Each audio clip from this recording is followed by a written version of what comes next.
Let's get it on! Sprawl and brawl, ground and pound. Get ready for an MMA showdown. Now, the ultimate Octagon insiders, Sean and Tristan Ducross.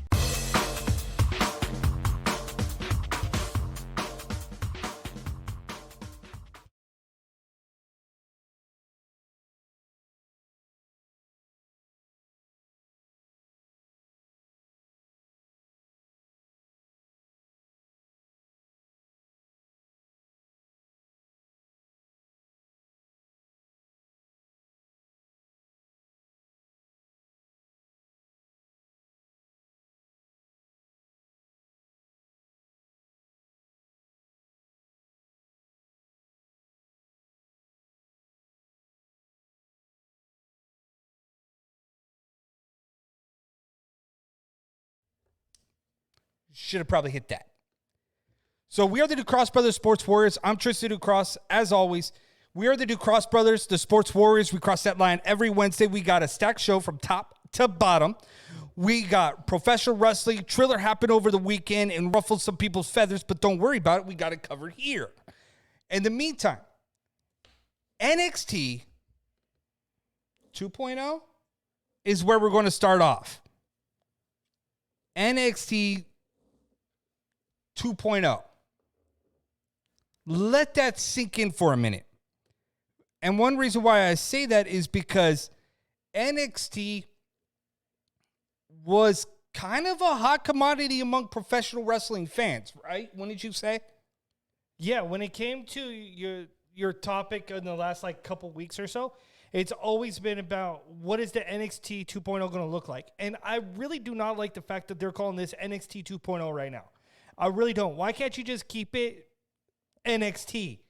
We know you altered it. We know you've changed it. But why do you have to go ahead and throw the 2.0 in there? That's the one thing that bothers me. Yeah, because it sounds like I told you, it sounded like as if we're talking about AOL. Remember back in the day? AOL 2.0, AOL, whatever it was. Yes, kind of like dial-up. And when I was thinking about that, I was like, oh my God, we couldn't come up with a better name. Like, I understand that you wanted to show growth in the promotion. Yeah. But labeling it 2.0, it didn't really do much for me. And then what is it? Then I told you that the splash and the artwork to me looked like as if it was from 1990s MTV Spring Break. I also then started thinking about what did the overall look of the show felt like. And I was thinking about, well, it's in a studio. It is like in an auditorium. And then if anybody doesn't know, go ahead, Google, and find yourself a theater in a round. Yeah, and that was the interesting thing that you were talking about earlier was we were discussing about the look and the presentation of it, and you got this vibe like you've seen it somewhere before. Like my thinking was, okay, kind of like a ballroom-esque, kind of like a modernized version of ECW's ballroom kind of feel to it. But the way that the audience and structure was set up, it was vastly different. And here's an interesting thing. We've been to a lot of MMA events over our time. Some of them are very intimate. Yes. Like our guys, Steve Orozco with Smash Global, very intimate, very open to the fans, if you will, an elegant kind of setting. That's kind of what I got with NXT. It was intimate. They were closer, but it wasn't as if they were sitting in the audience. It was as if they were kind of sitting there with a plexiglass around them. It's weird to describe the feeling that I get because it was a little bit different, a little bit unique. Nothing that I didn't like. I didn't hate the presentation, if you will. It was just different.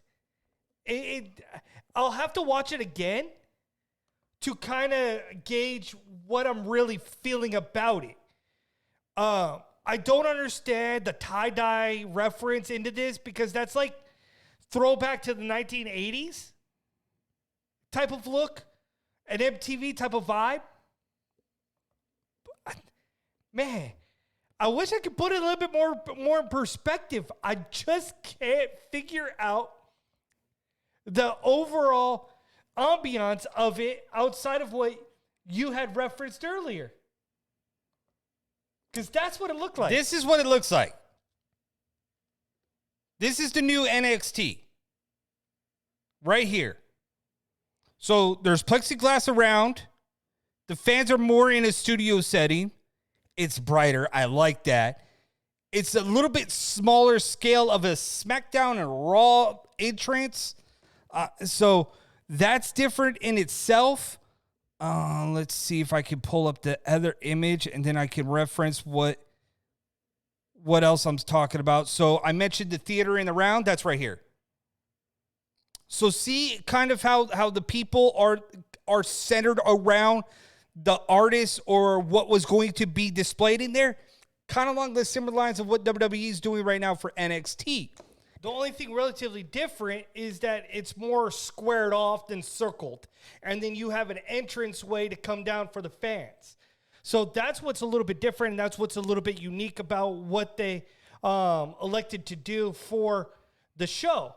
So it's going to be interesting to go forward as to what the structure is going to feel like. But then you look across and you look at some of the things that happened throughout the show.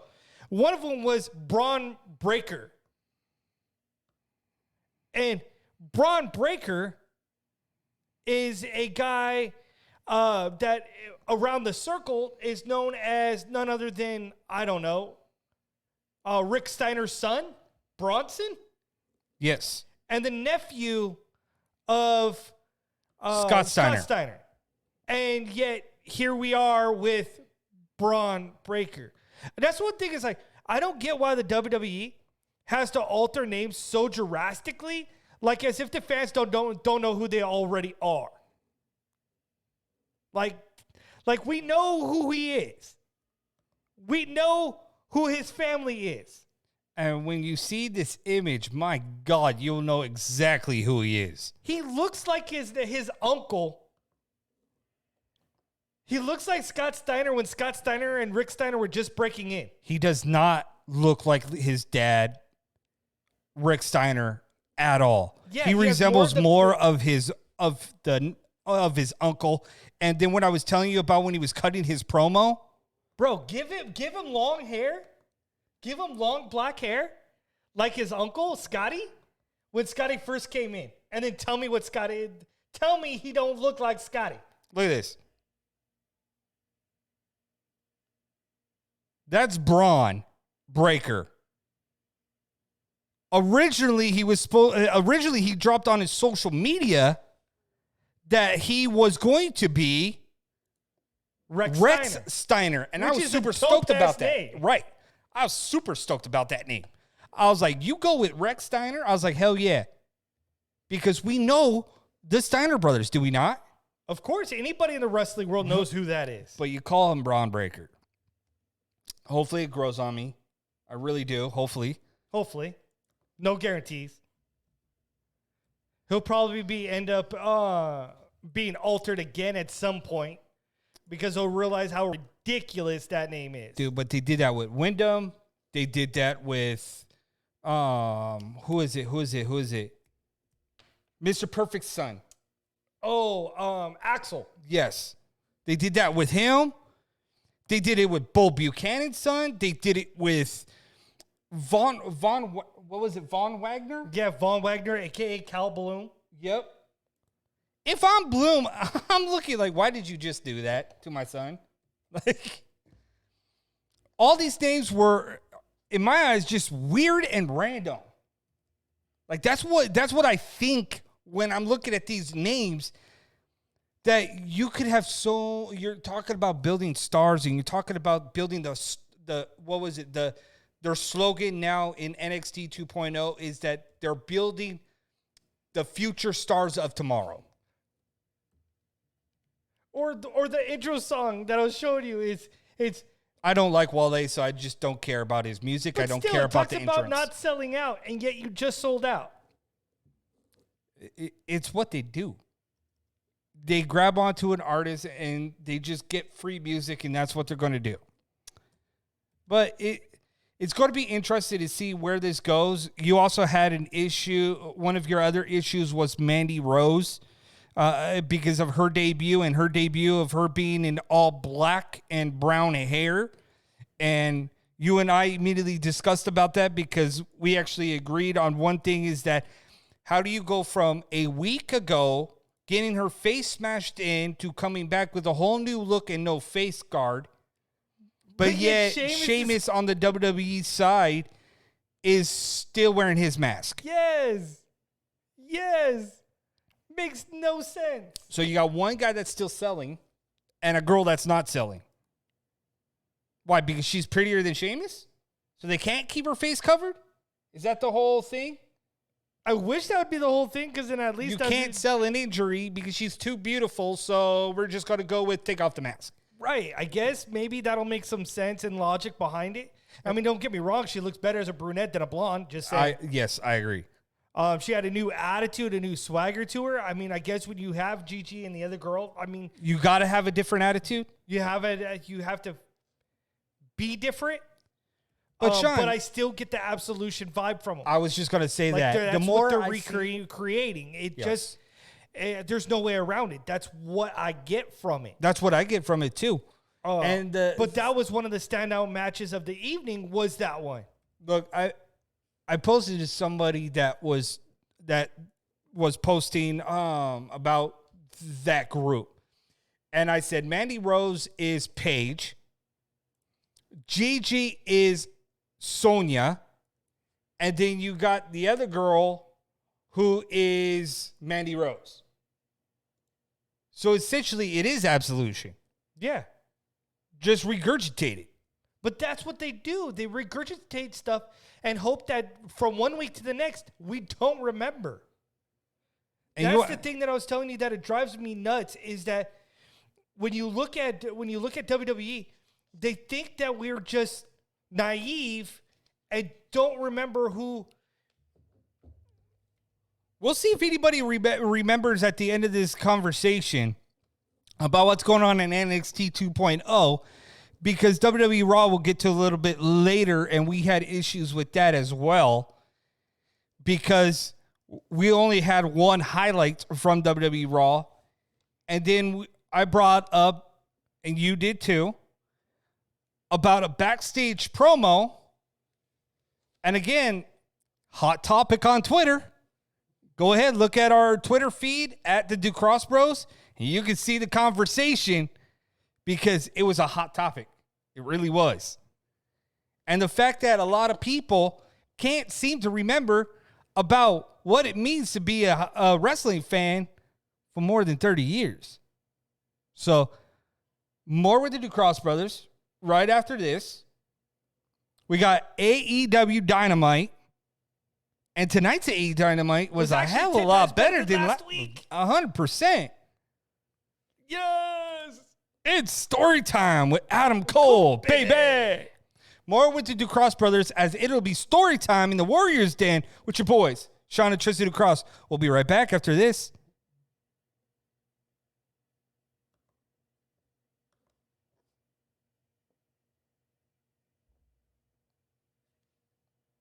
We are the Ducross brothers, Sean and Tristan Ducross. We are here now live on Twitch every Wednesday night, 7 o'clock to 7:30 somewhere. Our show will start in between. We will talk about professional wrestling. We'll talk about MMA or any other combat sports headlines that is blasting all around your social media. Your boys are going to talk about it, give you your live take and thoughts live on the air. Join us in the chat room. We will chat it up all night. So, join us every Wednesday right here on Twitch.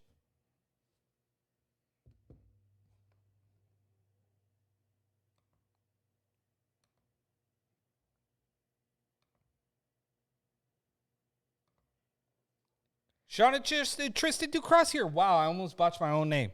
You kind of did. Right? Hey, it's kind of like the table that didn't break tonight on AEW Dynamite that CM Punk went through, okay? We get one of those once in a while. Tristan Ducross, Sean Ducross. We're the Ducross brothers. We cross that line every Wednesday. So if you want something fresh and new, you're going to want to check us out every Wednesday for professional wrestling talk, MMA, Muay Thai, combat sports. You name it, it's a 1-hour show. We cram a lot in a little bit of time, but we give you a different, fresh take on everything that's going on in this combat sports world. Yeah, buddy. Just like AEW Dynamite, giving fresh take, fresh fuel for the professional wrestling fan. And finally, tonight, we actually get a redo of last week's show, and which is well put together this week with a lot of little tricks. So, spoiler alert, if you didn't see AEW Dynamite yet on the West Coast, Leave. And then come right back in like the next 15 minutes. Right. So, AEW Dynamite saw some interesting things tonight, which was CM Punk get put through a table that slightly broke from a makeshift chokeslam from Hobbs. That storyline is still weird to me. So you have that. You have the fact that what else stood out at the beginning of the show? Oh, Adam Cole took on Frankie Kazarian. Yes. I kind of dig it. Yes. It was actually really good. That was a nice way to start. That was fun action. Went a little bit longer than I anticipated. But, man, Frankie Kazarian still can go. He's still in a mid-card level of like dark waters of like, where is he supposed to be? What? Yeah. What is he supposed to be doing? Where's this character going? Because we know he's the elite hunter. Yes. I still don't exactly know 100% sure on how we got here. Well, we got here because the elite is essentially the group that knocked and sent Christopher Daniels into retirement. That's how we got here. That's how we got the hunter killer, the elite killer from Frankie Kazarian. But I don't know what the end game is because he hasn't killed anybody. He hasn't ended anybody. Like, at least end Brandon Sutter or whatever his name is, Coulter, Yep. Brandon Coulter. At least send him off into the pasture. Or that Yakazami guy or whatever his name is. Mr. Baby Oil. Send him back to wherever he is. At least kill those two guys, and then we can say, okay, that's what his character is. We haven't seen any of that. All we've seen him is do rundowns and help out everybody else fighting the elite. But at the end of the game, he still gets his butt beat by everybody in the elite. This is true. So why is he named the elite killer when he's killed nobody? At least feed him 2 people and call it a day. I agree. At some point, you have to do something, right? With this whole entire angle. But what did you think about this time with story time with Adam Cole? I don't like him saying, it's story time with Adam Cole, baby. I sound like a robot. It's and a generic... Bebe. It's Bebe. Whatever. Adam Cole, Bebe. Say it. Adam Cole, baby. There you go. Thank you. But you know what? It's like, sounds like story time with Mr. Rogers. I think that's just what get him a might cardigan. really got it. Just give him a cardigan and have him sit down there and play with some trains. I don't want to hear that it's story time with Adam Cole. Like, no. We don't need you to tell the fans you're going to have a promo start right now. No, I'm good.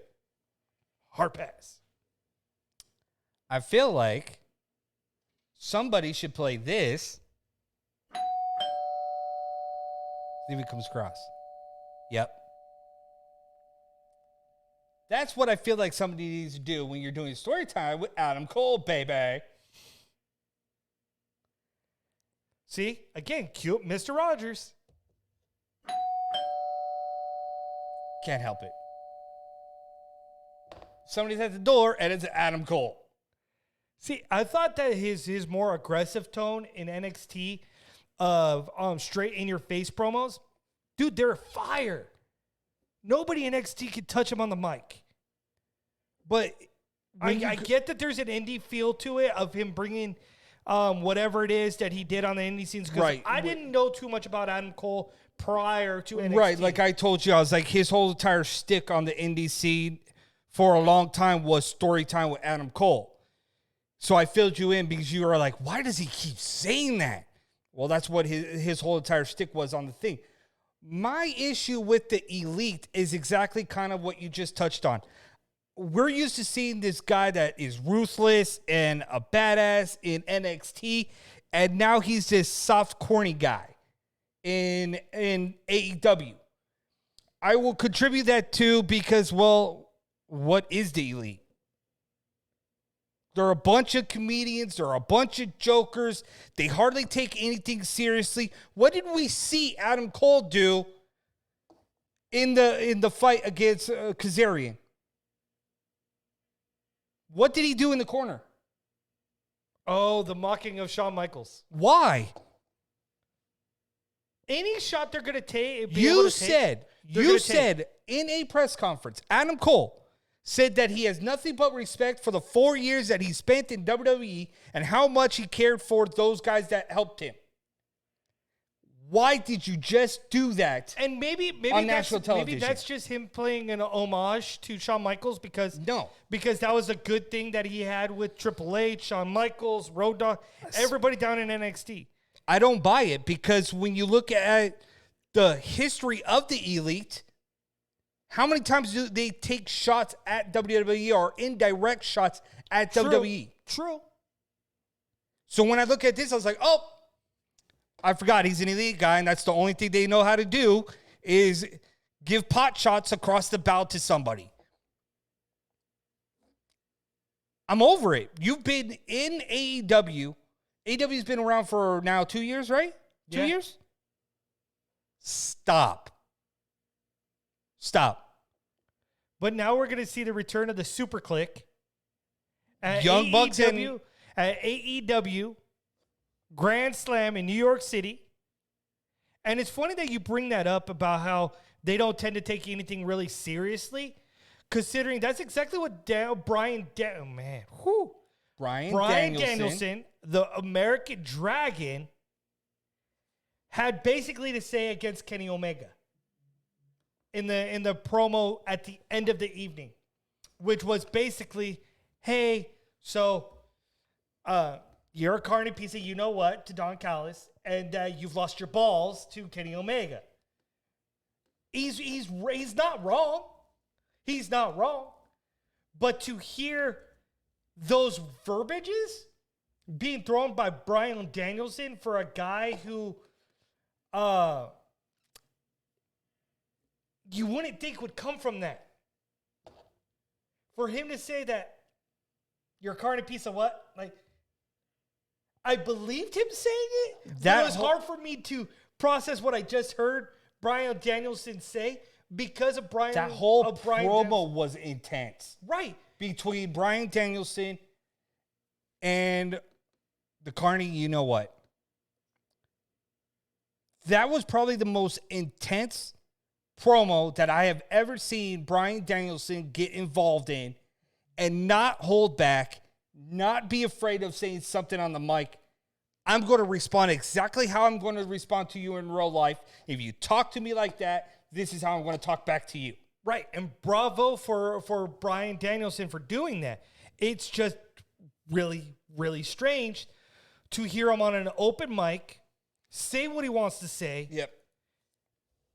And again, be a little different. Be a little bit more raw.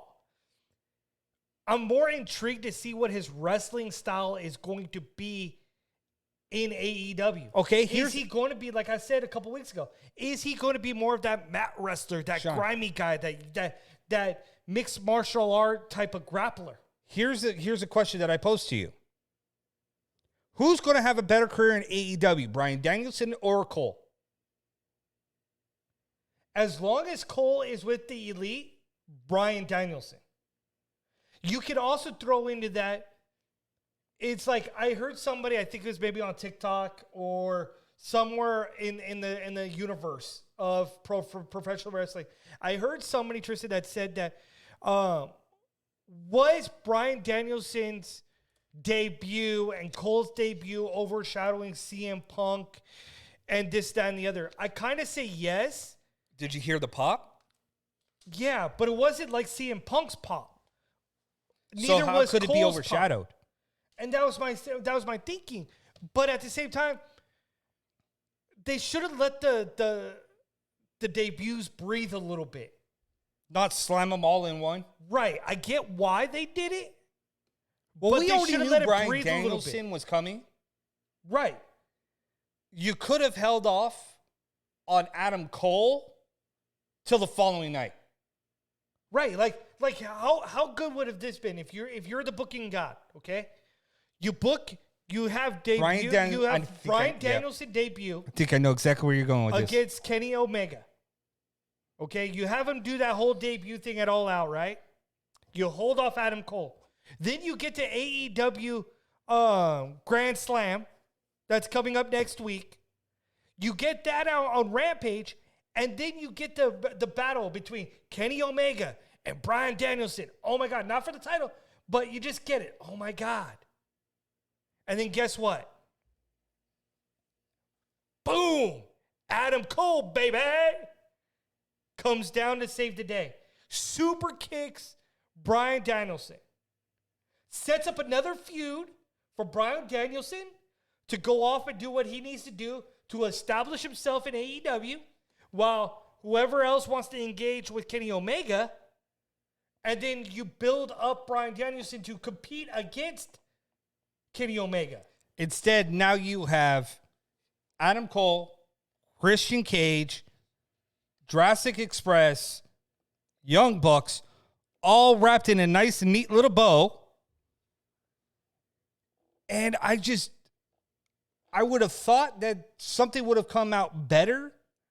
Like, I love your idea versus what we are getting right now with Adam Cole. Yeah, so, and then the thing too is like there's a little bit of booking inconsistencies because for me, it's like, okay, so you've got the Super Click, right? Versus the Jurassic Express and Christian Cage. Who's been there since day one. We know already what the outcome of that fight's going to be. Yes. Super Click's going to go over. Yeah, but Jurassic Park's been there since day one. And since Christian Cage came in, they've kind of been like, and I get that, inseparable. But that's not where I'm going with that. No, I know.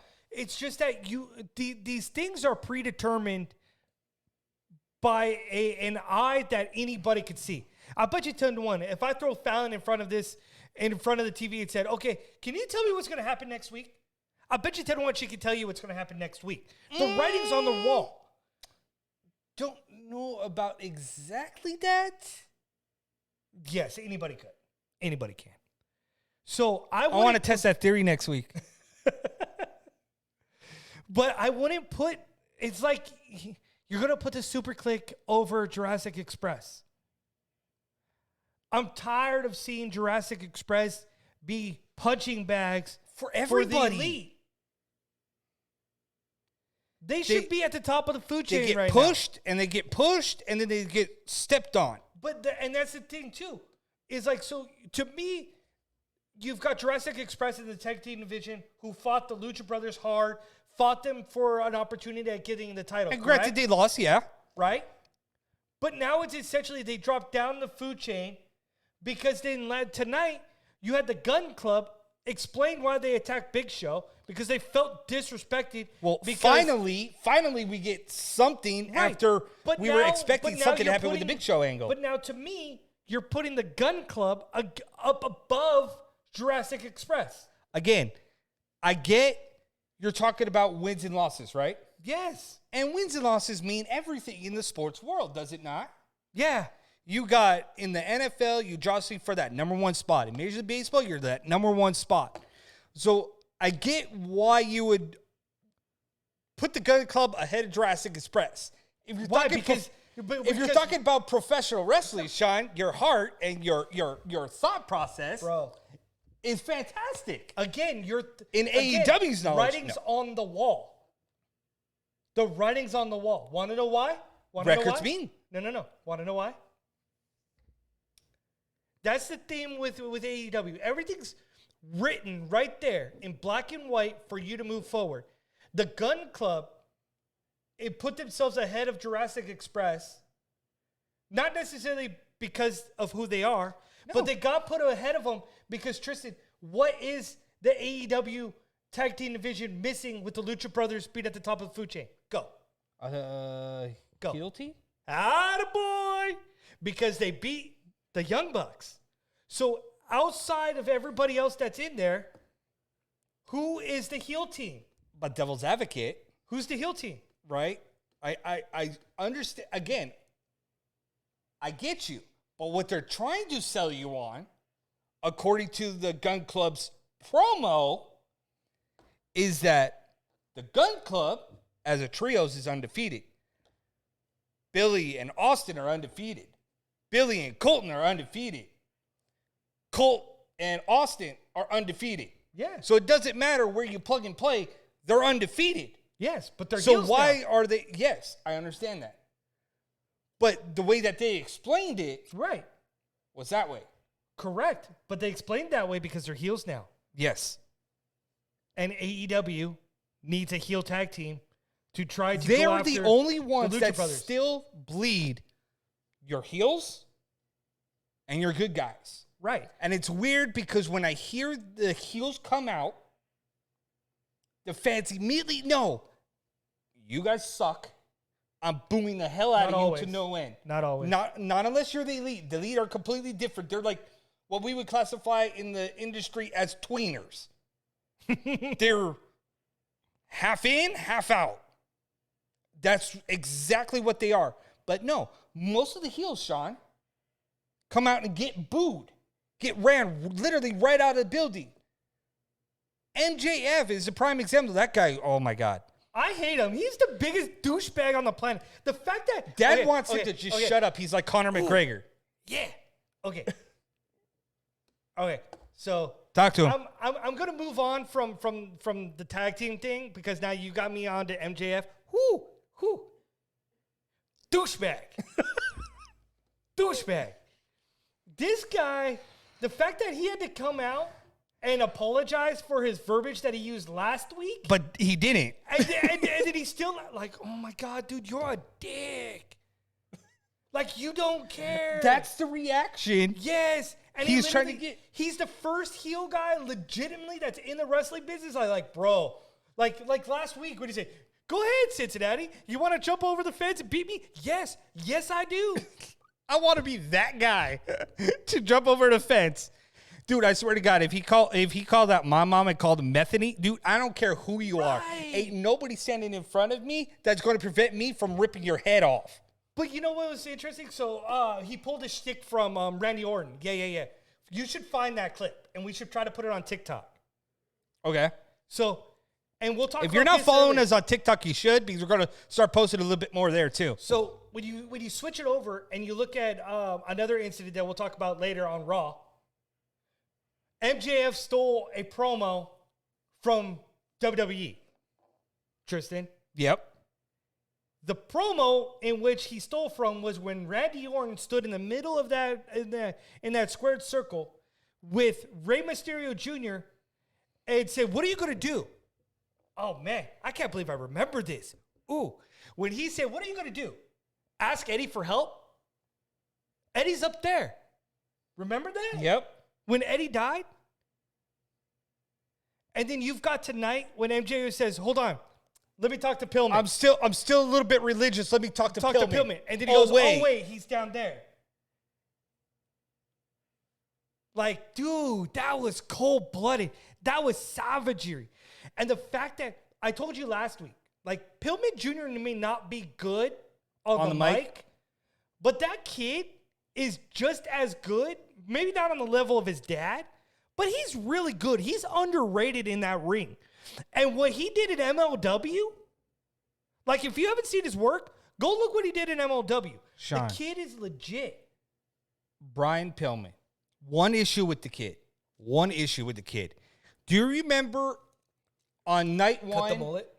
No. The mullet can stay. I even contemplated getting a mullet, dude. So no, mullet can stay. But no, you remember day one with AEW? How was the chairman born? Oh, with Sean Spears? Yes. When he cracked Cody over the head. When Brian Pillman got in that ring tonight, and I saw him with that chair. He waited too long. He should have. Oh my God, I blasted wanted him with to it. just crack him with that chair. That would have sent him on orbit. Another atmosphere. But for whatever reason, it's like he held back in that moment when it's like he should have came in and just walloped him. Because of everything he's been saying about his family, There should have been no hesitation. Nothing. If you bring a chair in like that, you needed to use it. Right. Because there it meant everything to you.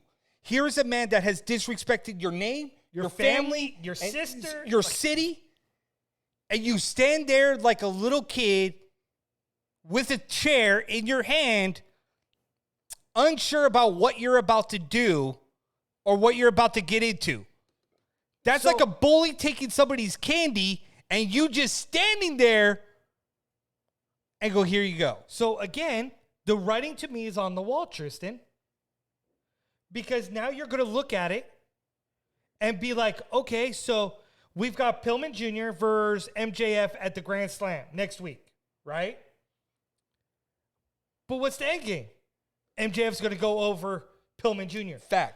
So if you knew that he was going to go over Pillman Jr. next week, why not have ended it or at least given him some type of retribution against MJF one time? Again, you and I have been talking about long-term storytelling.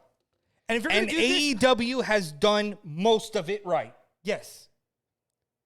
If we saw a long, drawn-out storyline between MJF I'd be down. as well as with Chris Jericho, why can't we see the growth of two stars?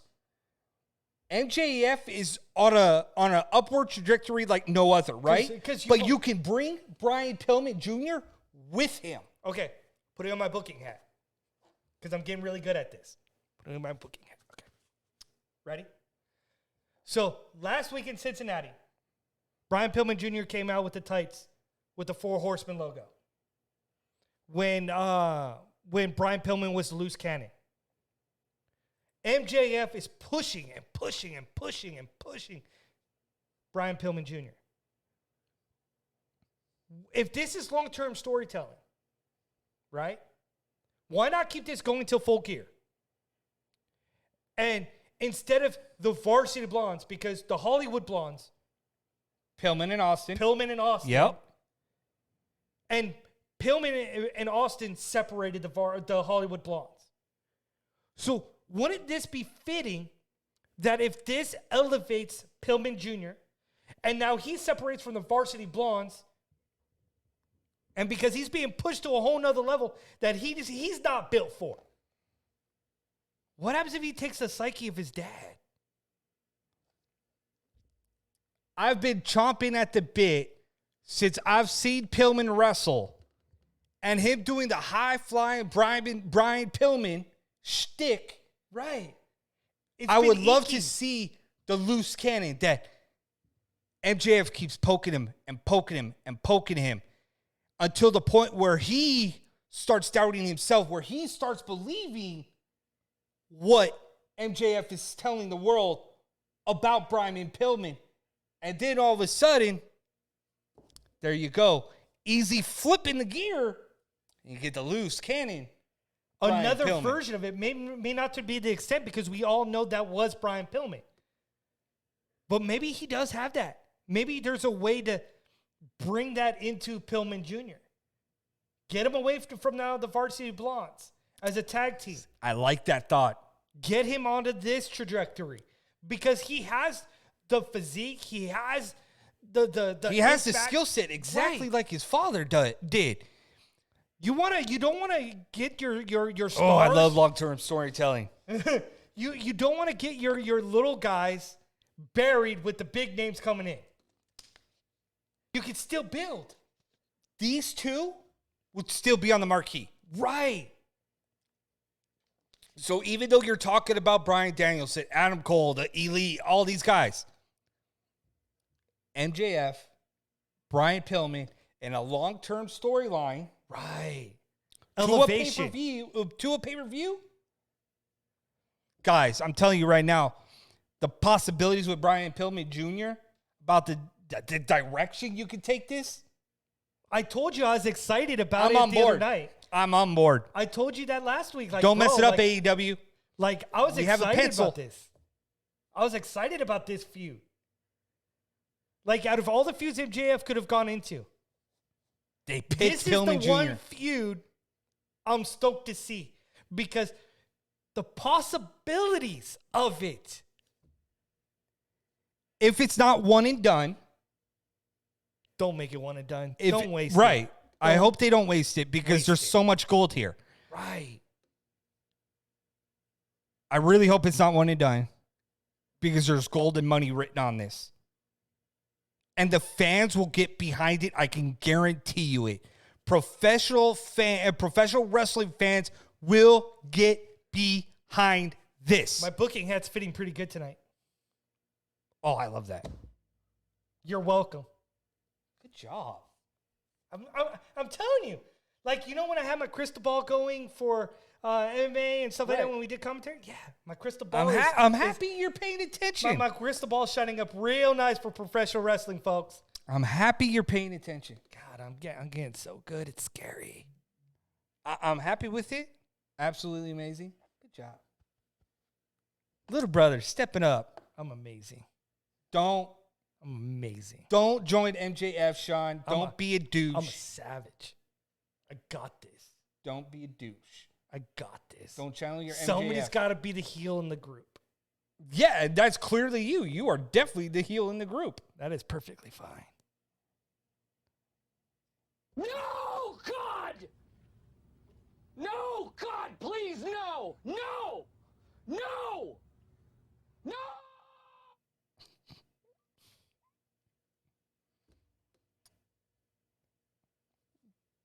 This is true. Unfortunately, it's going to be that way, though. More with the Cross Brothers. You're going to love me or hate me. We're literally split down the middle, bro. You either like one of us, hate one of us. One of us going to be the heel. One of us going to be the good guys. Just the depends way it is. on what show. Just like the TV show Heels.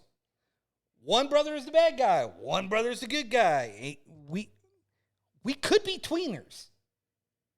It depends on from which week. It's very true. But we're the New Cross Brothers. Cross that line with us every Wednesday. We're going to step away real quick for a break, and then we're going to come back out.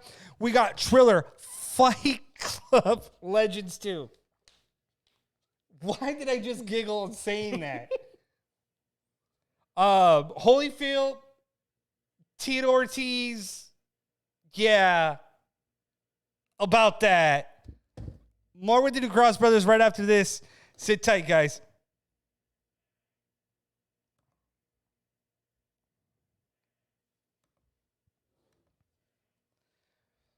We are the New Cross Brothers Sports Warriors. Sean and Tristan New Cross every Wednesday talking combat sports, talking real talk about everything with honest opinions, fresh take on professional wrestling, MMA, you name it. We got you covered every Wednesday. Tune into us. Follow us on all the socials. At the Ducross Bros on Facebook. At the Ducross Bros on Twitter. You can find us at the Sports Warriors on YouTube. You can find us on all the socials. Just search up the Ducross Brothers. You'll find us.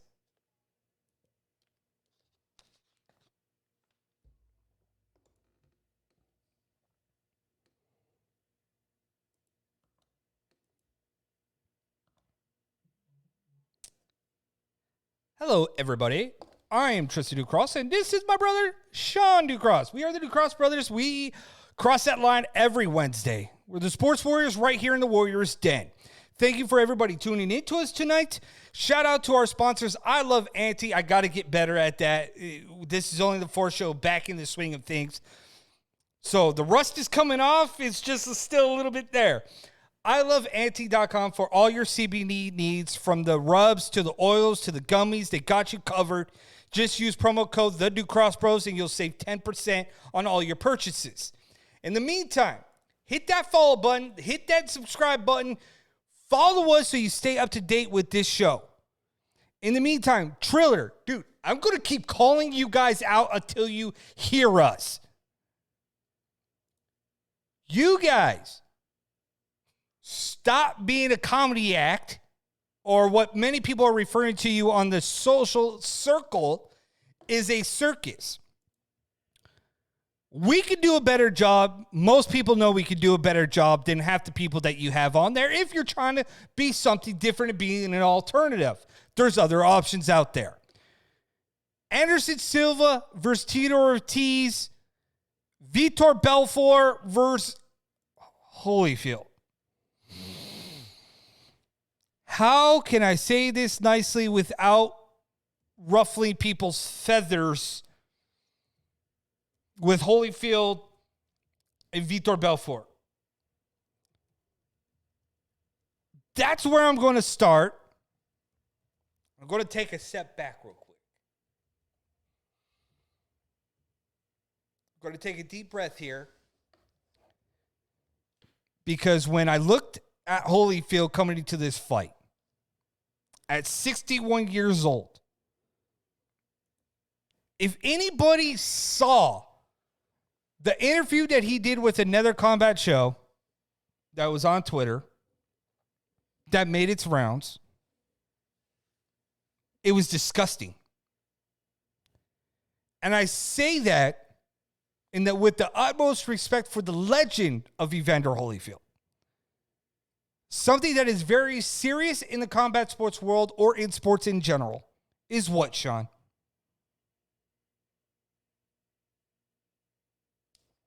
Head injuries, CTE. When you talk about what we witnessed on Triller Fight Club, and you looked at Evander Holyfield, and Evander Holyfield, when he got knocked down, and he got up, and it was like as if, like, why are you stopping the fight? But it's like you watched the beginning of that fight. You watched him training. This fight, bro, should never have happened. California stepped in and said, you know what, Holyfield, we're not sanctioning you. Florida should have did the same thing. I wrote it down in my notes that why is it that every single sport commission that does combat sports so vastly different from how they handle certain individuals' health or protection? We've always been adamant that you have one job: the safety of the fighters. Whether you are a referee or whether you are the commission in sanctioning these said bouts. When is enough going to be enough? We've already seen an 18-year-old pass away.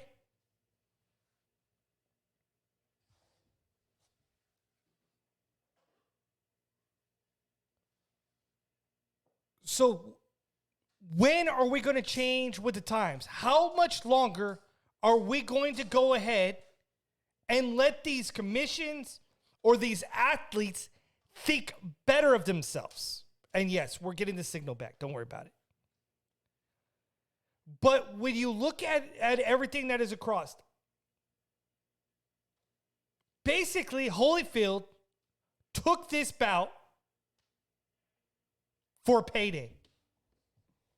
That's exactly what it was. It was a payday. He took it because his words. He told a reporter last Wednesday, prior to the fight, bro, that he was comfortable because he was getting a lot of money. If you're the commission and you're looking at this, why did you go ahead and sanction the bout? Correct. Maybe the video that you're about to pull is the video of this reporter conversation with Holyfield. Yes. I'm trying to pull it right now for everybody. But it's like, this was from Sam Pixels MMA, that I'm trying to pull up here real quick. And then you guys can understand what we are saying.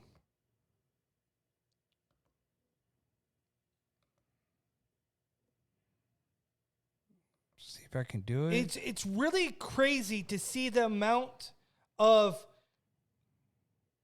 unwillingness to step in for fighters? Because it was even the same thing with Tito Ortiz when Tito Ortiz got TKO'd. Yes. Tito Ortiz should never have been in this squared circle with Anderson Silva. An MMA fighter versus a guy who has a background in boxing, bro. Anderson Silva has a background in boxing, has a legit boxing record. And Tito Ortiz went in there and still missed weight? All right, let's see if I can get this.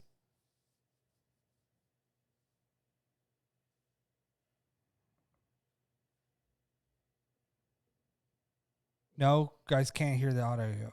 So, nope. Let's get rid of that. Well, it's interesting. You pulled the tweet in at least. Right? But yeah, it's like, so it goes back to you saying that Triller on socials were being called a circus. We were talking about that last week. It was about being a circus when you're bringing in the Trumps to do alternate commentary, was their words. Like, what? Like, this is the shenanigans that we're hearing right now. And the fact that, bro, I swear to God, like, if you were on our TikTok and you saw the video that I posted, or on our Instagram, the Sports Warriors. Yes. And you saw the video that Triller offered Vitor Belfort $30 million, winner takes all, right? So there was a video before that when a guy jumped in and said, well, how about we'll do 25 mil winner takes all? That was Vitor Belfort's manager, not Triller. Correct. Unless I was horribly wrong. But that guy looked like he was on something. Like he was a little tipsy. It's very possible because that's a lot of people. Like I could be wrong, but I just got the vibe. He was a little tipsy. And then the Triller guy's like, yeah, we'll offer 30 million, winner takes all. Thanksgiving Day, Jake Paul versus Vitor Belfort. Oh, but what's interesting is that bout's probably not going to happen because Jake Paul is all in on freaking Jorge Masvidal right now. Yep. If he could get Jorge Masvidal, he's all about it. All about it. It's really weird to see how this thing is. And somebody told me that, Triller doesn't have enough money. What? How are they throwing around the idea of $30 million? They don't have enough money. But that's wrong. Dude, they bid $50 million for the Mike Tyson bout. So they have the money to throw around. Right. Whether they throw it around in a good way or not, that remains to be seen. But you can't say they don't have money. They have money. They have so much money that, dude, they bought Versus, an app that is similar to theirs, that Timbaland and Swiss Beats did. That is true. They also, wait for it, bro, they own Fight TV. That would explain a lot. They own Fight TV. I was like, wait, what? That would explain a lot, honestly. Now that I think, yeah, that would make a lot of sense because of where all their money and their financials are coming from. So they have money. Oh, I think I got it. I said, because I would ask him the question. I said, I'm telling him, how in the world the guy gonna do this with Oscar, then come to do it to me? I said, do he know that we different? He said, well, so it was okay. I'm like,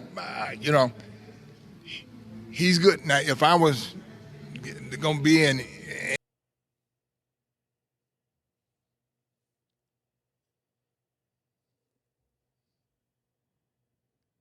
See how awkward that is? How awful that was to watch? That video was from MMA Fighting, I think is what it said too. MMA Fighting grabbed it, but it was from Sam MMA and Sam Pixels MMA. When you're shout out to MMA Fighting as well as Sam MMA Pixels for holding that interview because see, if you're a commission and you get that video and you get that interview, it makes me sick. How do you sanction that? How? There is no way on God's green earth you sanction that bout if you hear that video.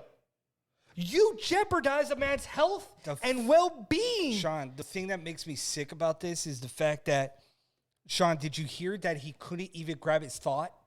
Right. Or the fact that he was bumbling over every Slurring line. his words? Oh, the real deal. I wanted to see him. Oh, I'm getting goosebumps just talking about it.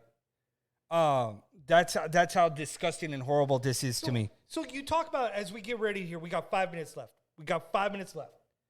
To piggyback off of that, we've talked about this about a year ago or so. We've talked about it a handful of times on our show, okay? Conor McGregor was at the VMAs, got into an altercation, if you will, with Machine Gun Kelly.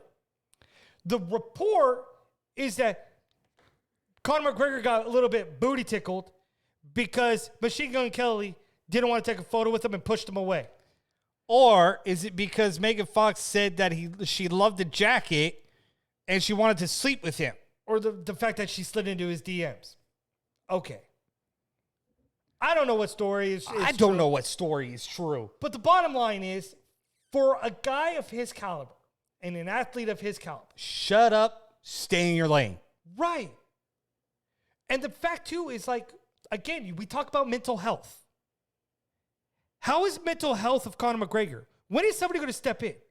Like, forget about Conor McGregor right now. Okay? Where is his wife? She was on the carpet somewhere. Where is his wife? Because God, if I did something like that. Oh, your wife is pulling you by your ear. Right. She pulled by my jacket. She pulled me by my hair. She's slapping me. She's telling me to get away within 2 seconds. Because that's among other things. Because that's embarrassing her.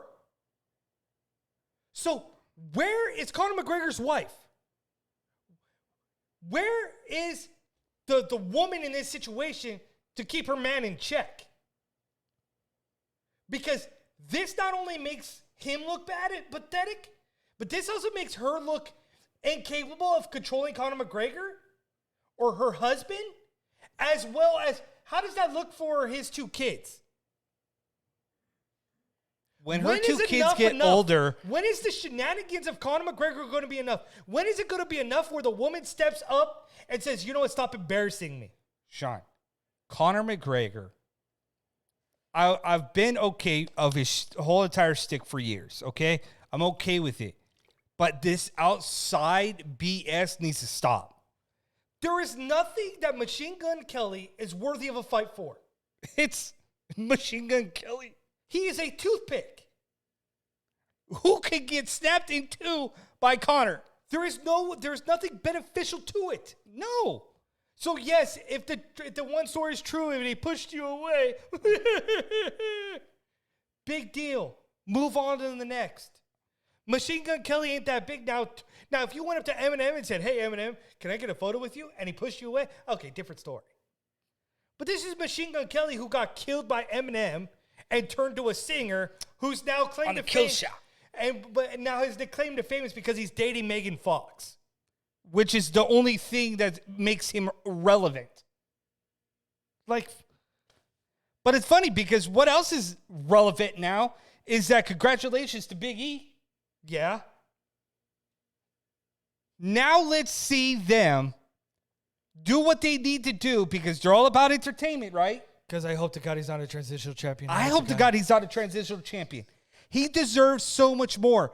Luke Harper, Brody Lee, believed in this guy since day one. Rest his soul. Now the New Day, back together. Oh, the sky's the limit for them. But what's going to be interesting is October 1st, WWE brings back the ridiculous thing of the draft. Don't split them up. So do they get split up still? No, they better not. And please no. And does Roman Reigns go to Raw? God, no. And Big E goes to SmackDown? No, please don't ruin SmackDown. Everything that is good right now in WWE is SmackDown. You know they're going to mess shit up. No drastic reboot is needed. And how do you draft the bloodline? You have to draft it as the bloodline. If this is a real draft, I'm splitting everybody up. Who you talk about? I want the best team on the field. right? If that means I'm taking one Uso over the other, I'm sorry. I'm taking it. But yet you know that the bloodline is going to go together somehow. Yep. So then why do you have to split up the New Day? Split up Osmos and AJ Styles, please. I'm over it. Right, so am I. Over it. Bro, how cool would it be, though, that if you had the bloodline versus New Day? See, I want New Day and the Bloodline at Survivor Series. Yeah, I can see that. Give me that. Right. I'd be down. Give me that. I want that. But where do you go with Bobby Lashley? I guess it makes sense for Bobby Lashley to drop the title to Big E because Goldberg already said He's coming for him. he's coming for him without the title. Yep. He already made that reference. The So it's title already means kind- nothing, so they had to take the title off of him because to they're continue that apparently storyline. wrestle.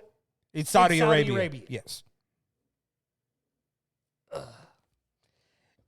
It's going to be I interesting. feel bad for Bobby Lashley. Yes, it's going to be interesting in the next couple of weeks for WWE to switch the script and kind of switch the narrative.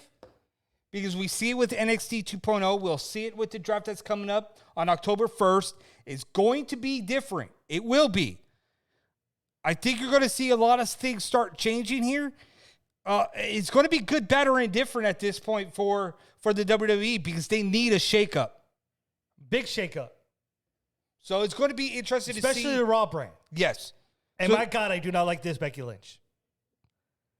Why? Was it She Becky says Lynch she's was on exactly who she is. Right. Becky Lynch said that said on the bump today, like, what? You people are now cheering for Bianca Belair, but yet a month ago you were chanting for me that you wanted me. 100%. Did you get me? And now you don't want me back? Well, because we don't want you back because you squashed Bianca Belair in 26 seconds. That's why we don't want you back. You Brock Lesnar'd her like Kofi. That's what happened. That's why everybody turned on you was because you Kofi'd Bianca And now they're Belair. trying to turn her into Seth Rollins with the drip. Drip, drip. Like, Yes. But we're the Ducross Brothers Sports Warriors. Thank you for tuning in to us tonight. Hope you liked it outside of the minor technical issue that we had towards the end of the show. But in the meantime, thank you guys for tuning in to us. We do this every week. Give us a Wednesday follow. nights. Give us a follow on Twitch. And we'll catch you guys on the flip side next time in the Warriors Den. We cross that line with the Ducross Brothers, Sean and Tristan Ducross.